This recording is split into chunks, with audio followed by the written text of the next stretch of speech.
to express family because there's so many forms of family. But the normal what God intended to do is a man, a woman, and both. There's not shared children, right? It just comes differently nowadays, and that's what it is, right? And we have to work with what's present and what's the reality. Okay, so I'm just gonna um, finish up here. Okay, so if about your heart, right? So your mind and your heart are two different things. Your heart is deep within your beats with the heart of God. Your mind is like a waiting room where all thoughts may come. So invited or uninvited, and like a waiting room. Your mind is open to thoughts which are not always welcome. Sinful, mean, yes, and impure thoughts. True, you may have a thought of hate or passion, of temptation, or of lust, but as that thought enters the waiting room of your mind, it can go no further than the portals of your heart. It must stand before that guardian which you call your conscience. If your heart and your conscience sees the thought for the evil thing it is, if your heart and your conscience bid it leave, sorry, that again, if your heart and your conscience give no room for that thought to act, then you have committed no sin. You have resisted a temptation which might come to anyone. You see, it's like a battle. That's why it's like a constant battle between right and evil. And it's not just you don't think that you can enter the heaven. I didn't say this. I'm not saying this. Okay, I'm just reiterating what's in the Bible. Okay, but one day I'm gonna go because I don't know I forgot verses now. I haven't read the Bible in so long, so the verses I have to find them, and it's just gonna take. I don't know how to edit. I will have to find them and explain to you where is it, but it is, of course, in the Bible. Okay, so we're just gonna. I'm gonna be finishing this up. So okay, I'm gonna read a few more. So if your heart and your conscience sees the thought for the evil thing it is, if your heart and your conscience bid it to leave, if your heart and your conscience give no room for that thought to act, then you have committed no sin, right? So I've said it's said it again. Then you have resisted a temptation. Then which usually like a battle. Then you know that just like when you have a child. So I'm gonna remember that, okay? Because I have to keep it, refresh in my thought. Because if you're a child, right, you see that even if your child didn't even say sorry, but you can see in her demeanor and her actions that she's really, really, um, she resisted the temptation. She didn't want to hurt you. She didn't want to. Like God, every time we're sinning, we're hurting God. Just like every time our kids are doing something wrong in their lives, they're hurting us. Just like that's how God is. So every time we see our children, even if they didn't say sorry, you already see them. There's no word.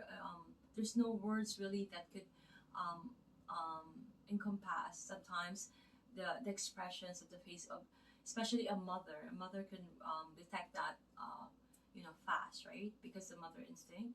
So we all know how our child are feeling somehow.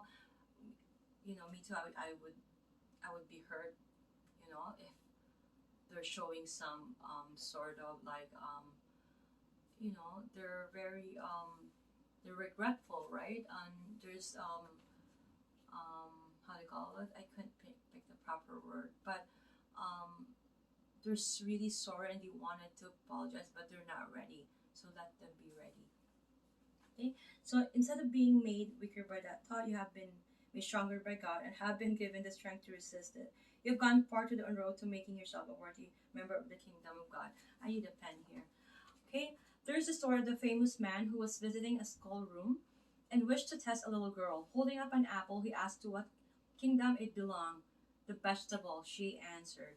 Then he held up an iron barn and asked to what kingdom that he belonged. The mineral, she asked. He pointed to himself and asked to what kingdom he belonged. The little girl hesitated, for she did not want to say that the famous man belonged to the animal kingdom. Suddenly her face brightened and she replied, to God's kingdom. The man was deeply stirred, and a tear came to his eye. God help me be worthy of that kingdom, he softly said. To enter the kingdom of God is not easy. The powers of temptation that have ways that are attractive and cunning. Perhaps you too have noticed their way of working. Perhaps you too have seen how they seem to be able to flash pictures on your mind, how they make sin and wrongdoing seem easy and pleasant. The drinker sees a picture of the inviting glass of liquor. The gambler sees a picture of the money he will have when and if he wins. The lustful man or woman sees a picture of the unholy attraction which beckons them. But there is one thing you can do about any temptation which casts such pictures.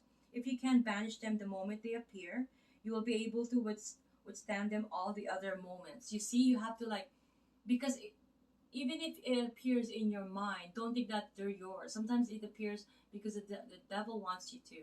The devil wants you to feel that. It will go through your mind, and once it's in your mind, you will create some emotion. It's just a spiral of it.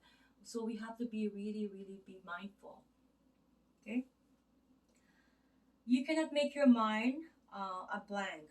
If you are to keep these pictures of temptation out of your mind, you must put something in their place. And it is here that God is most ready to help you overcome your temptation. For in his book, he has given you still greater pictures to fill your mind. Purer, finer pictures that any which the temptation can furnish. When I was used to be sad and I'm worried, raising kids, 3 kids on my own, right? And rent comes every month. They don't really go away. Bills, pay, groceries, lists and all that, and not to mention insurance. At that time, sometimes I'll have 3 cars, sometimes I have four, 3 cars plus my trailer because I need an extra space for my own space of my whatever crank is. I was selling to make little living here and there so that I could put food on the table, right? So, um, but God made it a way. Oh God, I have to go. But God made it a way, right? So every time I think of those thoughts, I would think about my children. I would pray and say, I call out to Jesus. Even if it's not a long prayer, I close my eyes and say, Jesus, please be with me. Hold me. I can't. I'm not myself anymore. Or I don't believe in my own understanding anymore. Keep in mind, that's the thing of the cross. If you can't handle it, he's there to lift it. That's why he came down to carry your cross. He came down to tell everyone, the whole world, that God is a loving and caring God. Although we have to fear Him if we are disobedient, but He is a loving God. That's what Jesus came down for, and also for us to be reborn and turn our face to God. Believe me when I say this is nothing that it's not in the Bible. I did a lot of research every day. There's not come a time I did not listen to a sermon. I did not study the teaching of Jesus. I'm guilty. I did not open my mom's Bible for such a long time. I was doing so many programs within the last 2 decades. I've got certificates here and there, and I just finished a program, and I'm about to start. So my brain is just how do I say it's exhausted, right? And I wanted to refresh, and I know the Bible is a cure for everything. It is a cure. Jesus is the best doctor. I know as soon as I open that, all my dreadiness, all my weariness, my I couldn't pick the words, but feeling exhausted, burnt out. That's the physical burnt out. But the more I don't want to have that this spiritual burnt out, because that's when you needed big help. Physical burnt out is okay. You can revive it with sleep. You just need your mental mind to be free from anything, and so you can go again. And just like Jesus came down here for us to carry our cross, so that we can be again ready for our next chapter of our life. That's what the whole concept of that. Okay, so with regards to temptation, they will come to you as you learn from others how they solve the same problem which are facing you. You will learn from others through your eyes, through your ears, and through the knowledge which is the heritage of the race. God will help you overcome temptation and sin when you feel and you determination to use all of your willpower and strength to overcome them. God will help you overcome your temptation as you feel an old memory tugging at your heartstring, a memory of times when you did not have that temptation or that habit. Yes, and God will help you whenever in your moments of despair as to whether you will ever overcome the temptation. You feel something deep down in your heart telling you to keep up the good fight. Self control is not easy. Resistance to temptation is not easy. Breaking an unhappy habit is not easy. Trust me, it is not easy. Um, I am open to disclosing things that it's hard, a habit that it's hard for me to break. But I will do it in a different video because it's the best to help people to come to life. That's what Jesus did.